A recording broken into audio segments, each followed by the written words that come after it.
Your daily dose of sports talk is here. Highlights, interviews, and analysis. From the entertainment capital of the world, Sports Wrap with Jason Page starts now.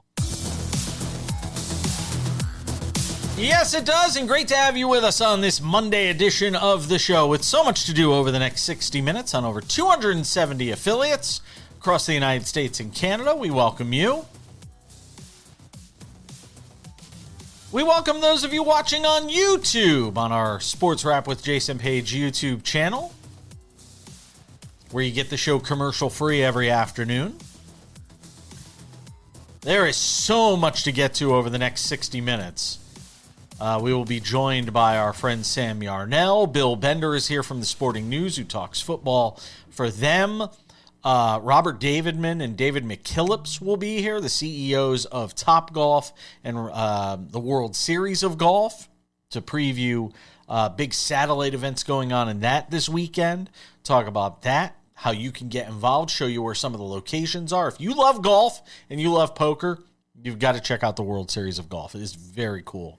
Very interesting concept and a take on golf involving our friends over at Topgolf. So that'll be very cool. We'll check that out a little later on in the show as well. There is odds and ends with Annis Cantor making a fool of himself. Wyndham Clark making his case for Player of the Year honors on the PGA Tour. But we start things out, as we always do, on this Monday edition of the show. It's time for the big story. And the big story is presented by the World Series of Golf. Golf. Poker. One champion. The World Series of Golf. Every shot is a bet. Every hole is a hand. Anyone can win. Play for a shot at $250K. Register today at WSG.golf. Yep, the World Series of Golf going on this weekend. Some satellite events that you're going to want to check out if you want to try and qualify for your $10,000 entry. If you win this sort of regional event that they're doing at 30 different locations across 11 states at Topgolfs around the country, if you can best everybody, I think the max is 128 players, you can best everybody, you win a $10,000 entry into the World Series of Golf. How cool is that? Scan the QR code on your screen or go to WSG.golf and use my promo code SPORTSWRAP for your chance to get a great discount on your entry this weekend. And again, that just got to scan that QR code on the screen and go check it out. All right. Without any further delay, the big story today. And the big story has to be the news coming out of Cleveland, where they have decided to go with Deshaun Watson as the starting quarterback of the Cleveland Browns for Week 1 against the Jacksonville Jaguars on the road in Jacksonville. I do not understand this move at all. I am trying to make sense of it. I've been processing it. But the only thing I can come up with is twofold. One, they figure, let's get the Deshaun Watson stuff out of our system early in the year. And if it doesn't go well, we can go to Shedeur Sanders. We can say, hey, we gave it our best. We tried with Deshaun Watson. Yeah, we're going to owe him all this money, but he's going to ride pine for the rest of the year unless somebody in their idiotic wisdom wants to trade for him. That's one. The other is, are the Cleveland Browns tanking for Arch Manning? That is a possibility as well that we have to sort of evaluate here. We live in an age where tanking is rewarded. But it's hard to tank. You could tank and still not get the number 1 overall pick. And the Cleveland Browns could be trying to tank, and they have not been beyond tanking before, to try and get Arch Manning. If you missed it this weekend, Deshaun Watson was terrible. I think he was like 5 of 12 for 80 yards. He threw an interception in a Browns loss. And Shedeur Sanders actually looked much better. Playing with the first stringers, no doubt. But still, he's looked better and looks like a more viable option, even if you believe either option is bad for this team. he still looked like the more viable of the two bad options that Todd Monken had to work with this year. Now, that being said, Deshaun Watson, after the game, going out and speaking his mind and saying he had no regrets about deciding to come to Cleveland, even after he bashed Cleveland fans for booing him during his meager performance on Saturday. Even with all that having been done and said, Todd Monken said, hey, I don't care if Deshaun Watson goes after the fans. It's not going to impact our decision as to whether or not he's the starter. And we saw that on Monday morning when he decided to say that Deshaun Watson's going to be the starter. But what does this mean for Shedeur Sanders? And I think that's a very interesting question. If you are Shedeur Sanders, what are you thinking of when you see this situation playing out the way that it has? They gave you the keys to the car last year. You proved you could drive it without wrecking it. Not saying he was great, not saying he tore up the town, but he certainly showed the signs that with further seasoning, this meal might actually come out okay. Even as a fifth-round pick that a lot of people thought could have been drafted higher. But now the Browns have made the decision to go away from him. And how does that impact him mentally if and when they decide to go back to him at some point this season, which they will inevitably do, either because of injury or because of ineffectiveness? That's the next part of this. There's one other thing I want to throw in, though. And it's on the Arch Manning. It's the tanking for Manning thing. College athletes now have more control than they have ever had before because of NIL. And Arch Manning still has a bunch of years of eligibility that he can continue playing at Texas. If the Browns get the number 1 overall pick and make it clear they're going to draft Arch Manning could just say, I'm not going to make myself eligible for the draft. I'll stay in college another year. I'll make the money via NIL. I don't have to come out. And that's something everybody's missing in this. Then there's the option of doing what Eli Manning did and what John Elway has done before him and say, I'm not going to play for you. Forget it. Don't draft me. I will never play for you in Cleveland. And would it shock anybody if Arch Manning did it? Eli did it. You think Arch Manning wouldn't? The Browns don't hold all the cards that they think they do in that situation, which is why tanking for anybody that you might think is the future at the top of this draft isn't necessarily the solution. It could be part of a further problem for the Cleveland Browns. That's the big story. We're coming back. Bill Bender and Sam Yarnell talk NFL with me next.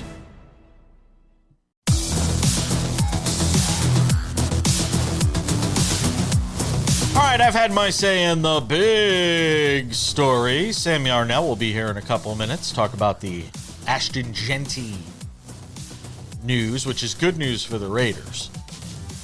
After a lot of us thought it could be something much worse. Bill Bender's jumping in and lending us a hand because there is breaking news today in the NFL, and that is after a weekend where we all walked away thinking there's no way Deshaun Watson could be the starting quarterback for the Browns in week 1 this year. Deshaun Watson's been named starting quarterback of the Cleveland Browns for week 1. Bill Bender, help me make sense. Other than all the money he's owed, help me make sense about how this is the right decision for the Cleveland Browns, whose fan base has to be pulling out their hair right now.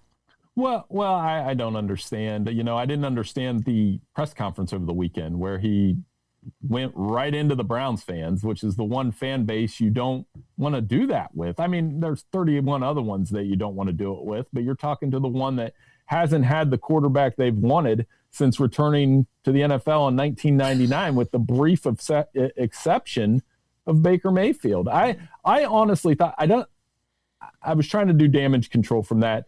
I don't think you could cut him. I do think they could have buried him as a backup and just said, out of sight, out of mind, we'll start Shedeur, we'll live with the consequences.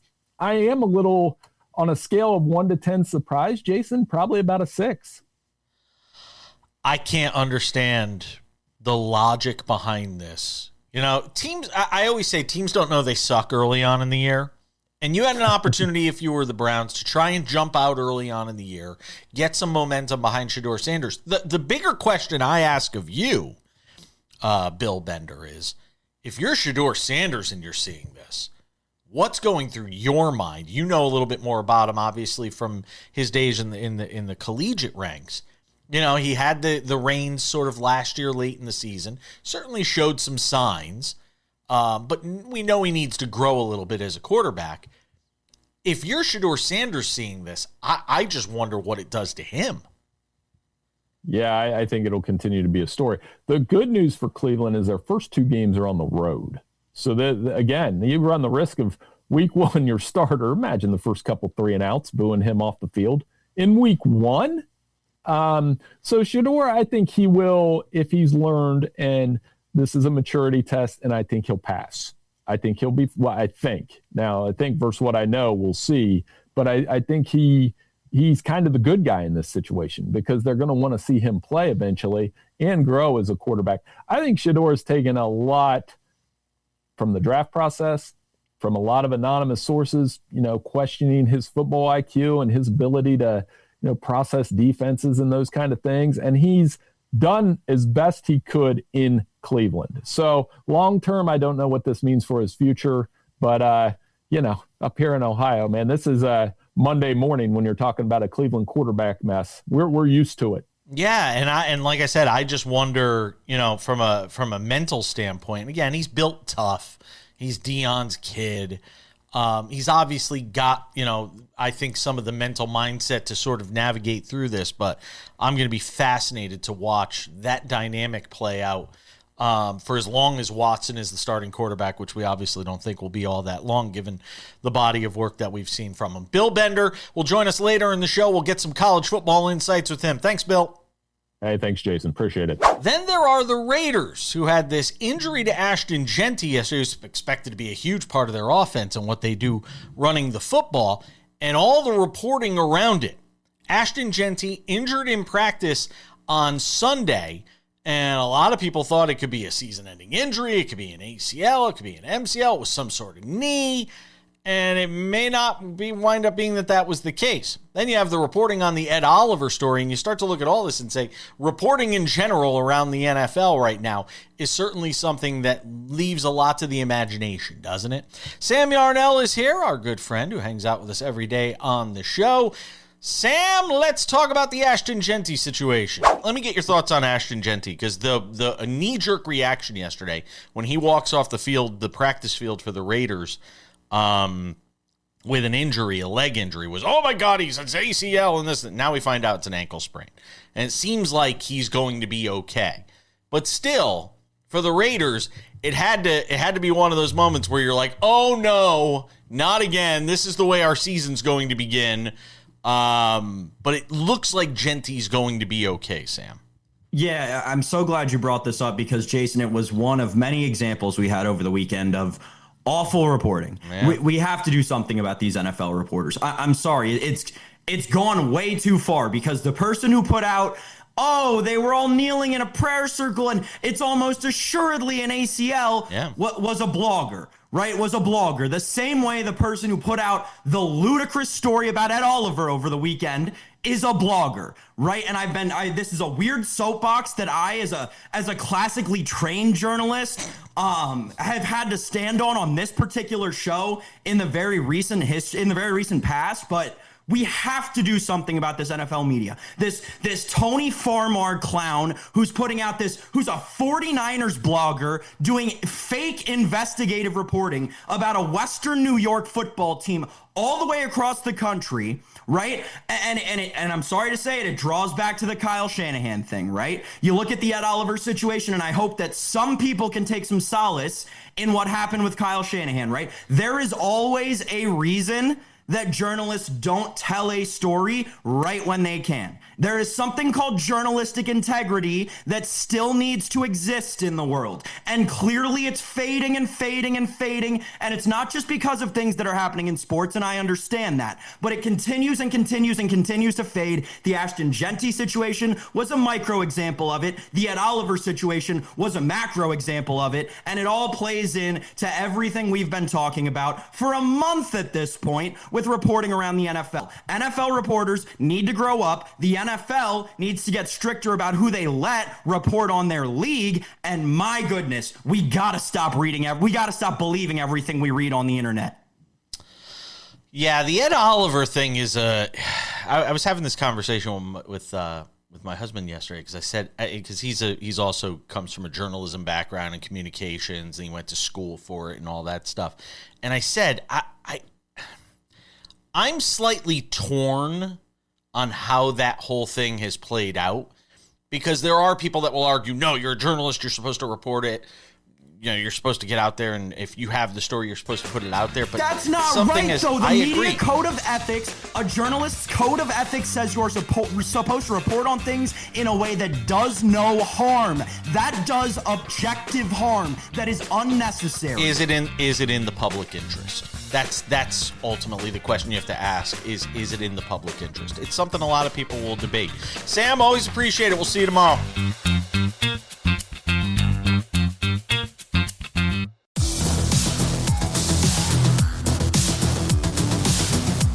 Welcome back to this Monday edition of Sports Wrap. I have been looking forward to this all weekend. How about combining the two things that go together like peanut butter and jelly more than anything in this world? Golf and poker. How many of you know somebody who plays golf that plays poker, or somebody who plays poker that plays golf? The two things go hand in hand, which is why this is a great time to talk about the World Series of Golf. Robert Davidman is the CEO of the World Series of Golf. David McKillips is the CEO of Topgolf, a place that I have frequented plenty over the years, and tried not to embarrass myself. Gentlemen, I appreciate you both being here. The natural question, and I'll start with you, David, on this one. What made this, when you two guys get together and meet up in a room or in a virtual call somewhere, what made you go, oh my God, this makes so much sense? The synergy was super easy, and Jason, thanks for having us on and talking about poker and golf, and you're in Las Vegas, so it's a perfect platform to talk about. But I'll tell you what, if you think about the experience at Topgolf, we've got golfers and we've got social golfers and we've got just social users coming out, and what do they love more than anything else? They love to compete. They love to have fun. And when Robert and I got together, just after I started a couple months ago, I said, what do you think about this? And it's accessible. We've got this now in 11 states, 30 venues, inviting golfers to come in and have a great time. And Robert will go into a lot more detail on the specifics of how it's played, but what a great backdrop than Topgolf. Yeah, it certainly is. And Robert, I'd love to hear from you. For people that may not know about the World Series of Golf and are being educated on this, tell me exactly what's going on this upcoming weekend and how it fits into the larger picture. So thank you for having us, Jason. So the game itself is poker, but instead of using cards, it's using your golf shots. And it makes it very exciting because the best golfer, it's not the best golfer that wins, it's actually the best player. So you really have to know when to hold them and when to fold them. So you might not play every shot, but you will play, and you play to win, and it gets very exciting. Topgolf brings the venue. We're going to bring the excitement. All right, tell people exactly how it works from from an app standpoint, how people get involved. Give me the details for people that are watching at home. Very simple. First thing first, go to WSG.golf. Make sure to enter promo code SportsWrap. There you go. There you go. And when you get to WSG.golf, you'll see the Topgolf series. Register now. Seats are filling fast. Okay. You register, and then you will get the app. The app's available at scorecard.wsg.golf. When you get that app, all you do is show up on September 1st. You will scan a QR code. Then you'll be directed to the bay that you're playing in, and then you will play your tournament.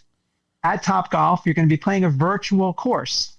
So I believe we're playing Spyglass Hill, the 9 holes, the first 9 holes of Spyglass Hill. You're playing 9 holes of golf.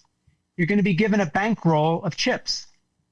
Those chips, every hole, you're going to ante, and then there's 2 rounds of betting. Whoever wins the hole wins the pot. At the end of 9 holes, whoever has the biggest bankroll moves on to round 2. round 3 and 4, the final winner at each location will then go to Scottsdale, Arizona on October 2nd to compete for the one final prize, which is a $10,000 entry into the World Series of Golf Championship to win $250,000. And the $10,000 championship entry is sponsored by Lotto.com, and they are very excited to be presenting the winner with this. But even better, if you win your venue, every venue winner is going to win a Citizen watch. Oh. So even if you don't win the final, you're still going to walk away with something very, very cool. And there's lots of really cool people coming to play. So as just so you know, in some of the venues, you're going to have people like Reggie Slater, Lazar Hayward, Carolyn Moose from the WNBA, and others that are coming to different venues. So make sure that you register because you're going to get to play with some really, really cool people. David, how does this fit into the overall sort of message and plan? I know you said you just took over recently, and I knew that. How does this fit into the overall scheme of what Topgolf is trying to do right now? Well, I'll tell you, it fits perfectly. So, my vision is to have Topgolf not only be the place that you're going to play golf, but really the ultimate sports, entertainment, and golf destination. So competitions like this, contests like this, just bring the excitement. It gives you one more reason to come out. And Robert's put together a fantastic plan. We love to be the venue of choice here and to have all the venue participants playing against each other, and then ultimately going to Scottsdale for a big tournament. It's going to be great. And each venue is going to have different players, of course, different levels of excitement, and we're really excited who's going to show up September 1st. Is this something you could see expanding beyond this as you move forward? Because I know it's at 30 locations, 11 states. You obviously have a lot more locations than that. We have the list of locations up on the screen so people could see where their nearest venue might be. But is this something, if this goes well, is it something you could see expanding? Yeah, ultimately the plan is to take this year as a test model and then expand it over the next couple of years. So we're really excited to see what the reaction is going to be, not only from the guests and the players, but just the overall market and how it feeds into the big tournament that Robert's putting on. How difficult is it from a technical perspective to sort of integrate this into what you already do? It's actually pretty easy. So our tech teams work together, and what Robert had mentioned before, it's all driven by a QR code that is unique to that particular bay that opens up the game that for the foursome that's going to be playing in that bay. Robert, you've mentioned, over the years, the World Series of Golf has had a lot of really cool people associated with it. Give me some of the names that have been associated. 'Cause you were saying some of the great poker players that have been involved in this over the years. Yeah, we've had Daniel Negreanu, we've had Phil Ivey, we've had Eric Lindgren play from the poker side, we've had Ray Romano and some others that have played. The interesting part about the World Series of Golf is that it's an invite-only event. And what we're doing with Topgolf is giving the everyday golfer an opportunity to get into something that is so exclusive. And that's what makes it exciting about being able to partner with Topgolf. Because otherwise, unless you're invited, you can't come to play. Now you have that opportunity at Topgolf. And a $10,000 entry fee on the line for people to come and play. It's a lot like the World Series of Poker in that regard, where if you win a satellite event, you can win your way into the main event at the World Series of Poker. I got more questions for David McKillips of Topgolf, Robert Davidman of the World Series of Golf, as we continue on this Monday edition of Sports Wrap. Don't go anywhere.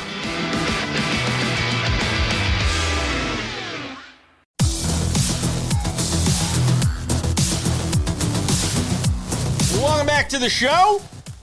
Talking about the World Series of Golf, teaming with Topgolf. I'm not gonna lie, I'm a little bummed that I don't get to participate in this, because golf and poker are my two, other than bowling, golf and poker are like my two favorite things in the world. So we got to bring this thing to Vegas next year. All right, David?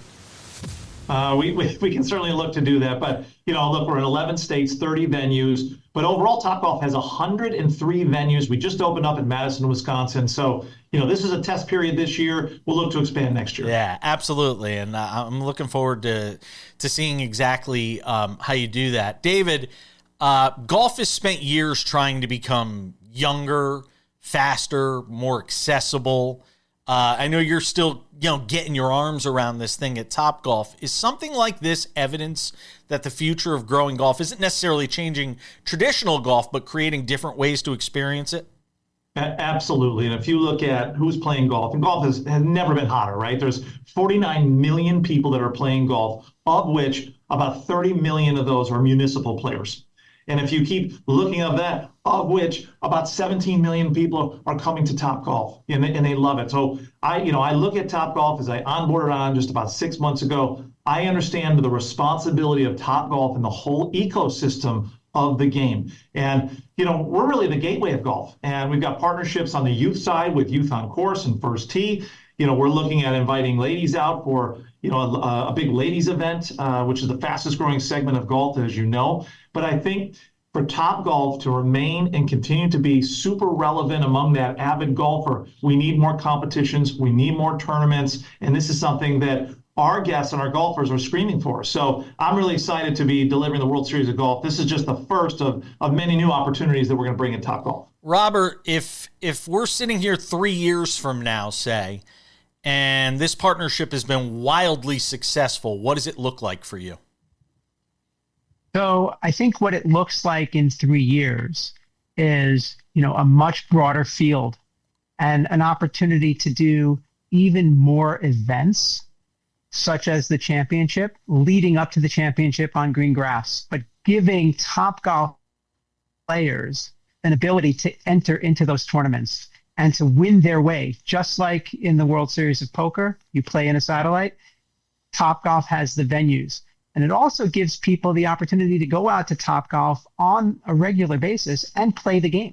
Yeah. They don't need to play in the tournament in order to make the game exciting. Topgolf has a plethora of games in the Top Tracer system. And it's just really, really cool to be able to say, hey, now you can go out and actually play this when you go and play at Topgolf. Robert, you have a background in both poker and golf, so I think you're uniquely qualified to answer this question. Poker became a television phenomenon partly because viewers could understand the strategy and sweat every decision. Do you believe World Series of Golf has that same kind of TV DNA? Oh, absolutely. I think what's lacking in golf on TV today is sort of that excitement. You have great announcers that try to fill the air with the excitement when there's a lull in the action. But what the World Series of Golf does is it makes every shot matter. David, everybody's trying to get creative these days and trying to figure out, companies like yours are trying to get creative in how to get the most bang for their buck in terms of where their marketing dollars are going and sort of getting the exposure they need to be successful. Topgolf is probably no different in that regard. Talk to me about, from the entertainment side and from the marketing side, from the creative side, how something like this fits into your overall plan for continuing to expose people to Topgolf. Well, I'll tell you, the vision is really to reposition Topgolf as the ultimate sports, entertainment, and golf destination. And we're doing that. Last week, we just announced we're putting uprights into nearly 60 venues that you can hit for football season, right? And we've got a special football game. So that checks the box on sports. Plus, we've got the Jumbotrons, you've got screens in your bays, and we've upgraded the experience to have My Bay, My Way, where you can control the experience and personalize your each bay experience. So watching football, hitting it through the uprights, that's from a sports perspective. From an entertainment perspective, we're all in, from arcades to trivia to bingo nights to all the things that you would see at kind of a traditional country club, right? Those are the things that we're bringing. And then lastly, from the golf side, our golfers are telling us we want more competitions. We want more unique things that maybe we don't find at the green grass level. So this is something that is great for Topgolf. We don't have to worry about weather. We're going to be open all the time. Our bay hosts are going to be ready to serve cold beers and to add new content that we haven't had before. We haven't done a World Series of Golf event. So this is really, really unique. And for us to be successful in the world of out-of-home entertainment, we need to continue to bring creative ideas to drive multi-visitation. And this is certainly something we're going to do. In the last 30 seconds, David, you come from an entertainment background. So how much are you leaning on that in concert with, and I see all the golf stuff behind you. Obviously, you're into golf as well. How much are you leaning on that when you talk about making this a sports entertainment destination? We've got plenty of space at Topgolf to meet the social user where exactly they want. They just want to come out and have fun, and maybe they can't hit balls, but they're having a great time. But then you got 40% of the audience that are coming in. They're either avid golfers or, most importantly, they're beginning golfers. And it could be youth, it could be females, it could be beginning gentlemen. So there's plenty of space for us to live in both worlds and serve the entertainment and the golf side. And I think that's what's really exciting. But the pressure's on us to create new news and creativity. And World Series of Golf is an example of exactly that fits both. Topgolf CEO David McKillips, CEO of the World Series of Golf Robert Davidman. I can't thank you both enough for coming on and talking about this. And again, this weekend, go and check it out. The World Series of Golf at one of these locations. You see it on the screen. Go and check it out. Get involved. Get the app. Use my promo code SportsWrap as well for a cool discount. Guys, I wish you the best of luck this weekend and look forward to talking down the line. Thanks so much, Jason. Thank you, Jason.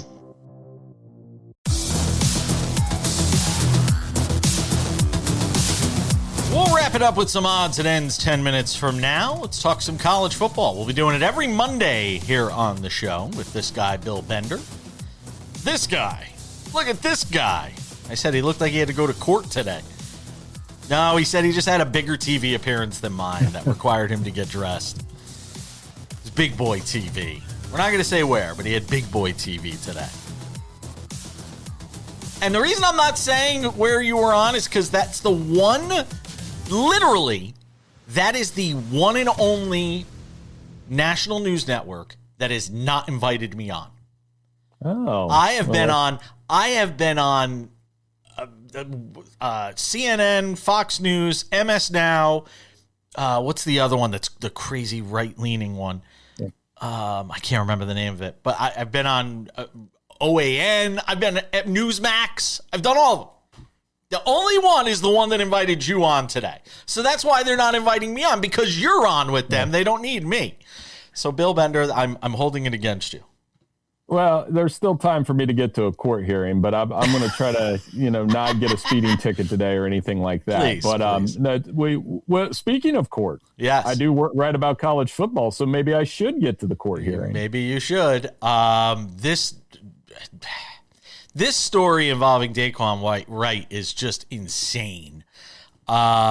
He's going to go play college football now after getting signed as an undrafted free agent and not making the team. He's going to go play for LSU. This is the wild, wild west that we talk about every week on the show that is college football. We knew it could happen given the court ruling that came down last week, but still, when you actually see it, how shocking is it to you? It's still bizarro world material when you see Browns tight end enters the transfer portal, partially because the Browns are in the headline, partially because it's transfer portal in college football. But, I think it's all about timing. I've been thinking about this all weekend where 5 for 5 took effect on June 23rd. One way this could have been avoided, whatever the exact date the NFL training camps opened, they should have given those players that had already gone to NFL teams, they say, okay, 5 for 5 is in effect. You have until this date to make your decision. It's open, but we're closing it right here. We get that it's, expedited and all that, but you have a decision to make that you would have made this decision in March anyway. And I think a lot of this could be avoided. I do think long-term 5 for 5 is going to be a good thing, but this is the clunky part when you enact something like that where, 30-plus athletes are challenging this right now. And I mean, what does it mean for LSU to get somebody of Wright's, status this late in the game? When you sort of look ahead to the season and what LSU has ahead of it. Well, you can't pin this all on Lane. Why wouldn't Lane Kiffin do this, right? Like, you add a tight end who averaged 16 yards a catch to an offense that's built with Sam Levitt, a transfer quarterback, and I believe 6 of the top 8 receivers on their depth chart are transfers. So you're trying to build that chemistry when that's going to take time no matter what. But when you add somebody who played well for Lane to that, and think of his value decision. What is your value decision? You either come back, put another year on film, potentially be a really good player for LSU, or get cut in 2 weeks or make the team, even worse, maybe, in Cleveland right now with all the goings on with their quarterback. So I think it's an interesting decision. I think Wright is one of a few. This isn't like a widespread problem. Right. It's only going to impact a couple players. It's just going to be so weird when if his name is announced in the draft next year that he's going to be going back to the NFL after having an opportunity there. All right. I want to get your thoughts on week 0 of I can't believe we have football to talk about already, Bill Bender. Some interesting games this week. North Carolina's on the schedule. Of course, the big one that a lot of people, I guess, are focused on is with the one ranked opponent out there with USC and San Jose State. What jumps off the pages for you when you look at week 0? Belichick. I mean, we'll start there. And do they compete? Last year it was a 48-14 sledgehammer on Labor Day night that we all, huddled around our TVs and watched. And I'm wondering if they're back in the national spotlight. This will be the largest spotlight they have this season, other than when they play Notre Dame in Chapel Hill. So they do need to compete. I think there's some other gems on the game. We'll tune into USC. And Lincoln Riley in week 1, new defensive coordinator. They're going to beat San Jose State. NC State plays Virginia. Not a bad game. And then I've been saying this all week. The gem is UNLV-Memphis. Yeah, right here, baby. Huge game, 10 o'clock at night. Could have some serious impact on the Group of 6 playoff picture. So I think that's really a game I'm going to keep an eye on. We'll stay up late and watch, and probably be texting you at some point if Dan Mullen looks like he had something with Jackson Arnold. Well, that's what I want to ask you about. In the final 90 seconds here, because fans in Las Vegas are kind of excited about this team, and Dan Mullen has done a really nice job sort of in the slow build here over the last couple of years in what he is doing. How legit do you think UNLV is this year? It's an opportunity. Boise State's out of the Mountain West. Not to say, those two go back and forth. Probably go back and forth for this playoff berth, honestly. I think Dan has a lot of personality. And the fact that he didn't take jobs at the SEC or the Big Ten, especially in the last cycle, tells me that he's there. He's going to be there. And, I like their chances. I like their setup. They got a good stadium. They've done the portal well. He's got a quarterback. I like their running back as well. This is a test against Memphis. Memphis rebuilding a little bit. But like I said, if they win this game, they'll be that team that maybe can push into the top 25. I do think it will be between them and Boise for the playoff berth. Bill Bender does a great job at the Sporting News covering all things football. He gave us a hand earlier in the show as well on the Deshaun Watson story, which sort of blew up a lot of what we had planned to talk about today in that second segment of the show. Bill, I always appreciate you. Look forward to doing this throughout the season, talking college football and even a little bit of NFL when we need it. Thank you, my friend. Hey, thank you.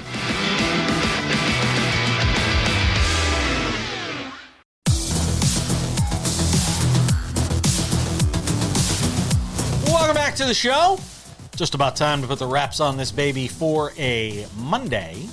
Tomorrow on the show, Andrew Brandt, who I'm actually talking to today, but we'll have it on tomorrow's show. Andrew Brandt, former Packers VP, the author of the book Smarter About Sports, longtime contributor in the media on NFL fronts. He was an agent. He's played all sides of the fence. Can't wait to talk about the NFL with him. That'll be on tomorrow's show. You'll definitely want to check that out. Wednesday, we got David Ardsma here talking baseball with all the pennant races, wild card chases, you name it. We'll get into all of that with him as well. Andrew Marchand scheduled to be on the show this week as well from The Athletic. Very busy week here on Sports Wrap. All right, a couple of reminders before we go. The Sports Wrap with Jason Page podcast, the audio version of this show, available for you Monday through Friday wherever you get your podcasts. Spotify, Apple Podcasts, YouTube Podcasts, iHeartRadio, TuneIn, Odyssey, Amazon. Anywhere you get a podcast, you can listen to this show in crystal clear audio. We encourage you to subscribe today. The Sports Wrap with Jason Page YouTube channel is the place to find all things Sports Wrap with Jason Page on the video side. The Monday through Friday TV version of the show, available for you. Commercial-free, 45 minutes, waiting there for you each day. We've also got extended conversations. We can't fit it all into the TV show. So sometimes we take those conversations, wrap them up in a nice package, and we put them on the YouTube channel, the Sports Wrap with Jason Page YouTube channel. Sports Wrap shorts are available there. We put up a bunch of those over the weekend. When something big happens in sports, we jump in on the YouTube channel with a Sports Wrap short covering the top stories in sports, biggest plays, biggest games, all on the YouTube channel, Sports Wrap with Jason Page. We've also got the Sports Wrap website, sportswrap.tv. Very easy to remember. Sports Wrap, W-R-A-P, not R-A-P. Sportswrap.tv is the place to go for all things related to the show. The aforementioned podcast, the aforementioned YouTube content, the Substack, our daily Substack, the Daily Wrap.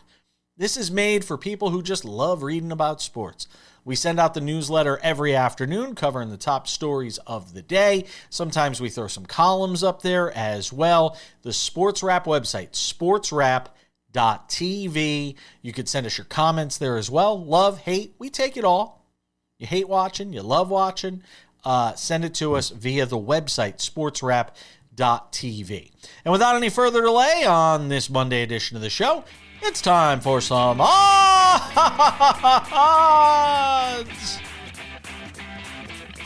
and ends. Odds and ends. Boy, what a scene last night in Chicago. In what should have been an environment where fans could have been really excited, because you had a really cool game for 3 quarters, basically, between Chicago and Indiana. The fever in the sky going at it. Dejanay Carrington meeting up with Sophie Cunningham. There were enough storylines to this game last night that it didn't need this garbage. Enes Kanter. Could somebody take out the trash, please? I mean, this is getting old at this point.